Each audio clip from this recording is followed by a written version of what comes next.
Honorable vice-premier ministre et ministre des Finances. Dire que ce discours était attendu serait un euphémisme. Chrystia Freeland offre un portrait prudent d'une économie secouée par une crise qui est loin d'être terminée. Nous savons ce que nous devons faire pour passer à travers les mois sombres que nous attendent.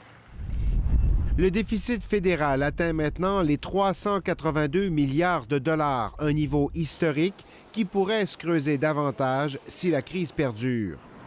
Les programmes d'aide demeurent la priorité du gouvernement.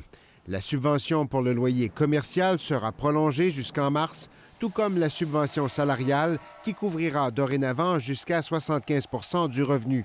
On parle de gros montants d'argent, on parle de gros chiffres pour venir supporter l'économie. J'oserais dire que c'est la bonne nouvelle de cet énoncé économique.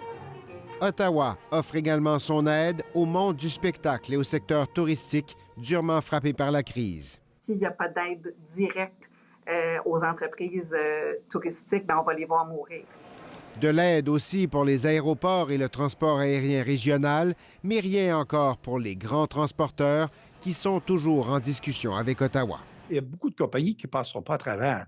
Je ne sais pas, c'est le gouvernement sur quelle planète il vit là, quand il pense que nous, on peut continuer à vivre dans ce genre de situation-là. Des parents ont dû interrompre leur carrière pour garder leur famille en santé.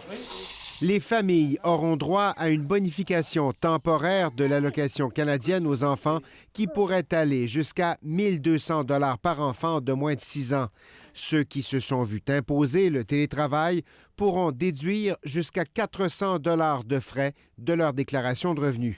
Les éléments verts de notre relance seront évidemment un important élément de notre plan. Et si elle maintient que l'heure n'est pas à la relance, Chrystia Freeland jette les bases d'une vision résolument verte et offre aux propriétaires jusqu'à 5 000 $ en subvention pour des rénovations éco-énergétiques.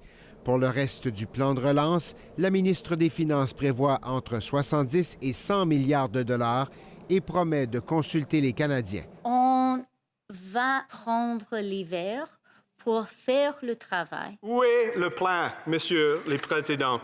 Il y a des millions de Canadiens qui sont oubliés par les libéraux. Pour l'opposition, l'énoncé économique d'aujourd'hui rate la cible. L'absence de vision quant à la relance suggère deux choses. Soit ils ne savent pas où ils vont, ou soit ils se gardent ça pour potentiellement définir la plateforme d'une fenêtre électorale. Des dépenses exceptionnelles pour une crise exceptionnelle, rappelle Chrystia Freeland, mais surtout des dépenses temporaires et un déficit qui devrait retomber sous la barre des 25 milliards de dollars d'ici 5 ans, souligne la ministre, sans toutefois offrir de calendrier pour un retour à l'équilibre budgétaire.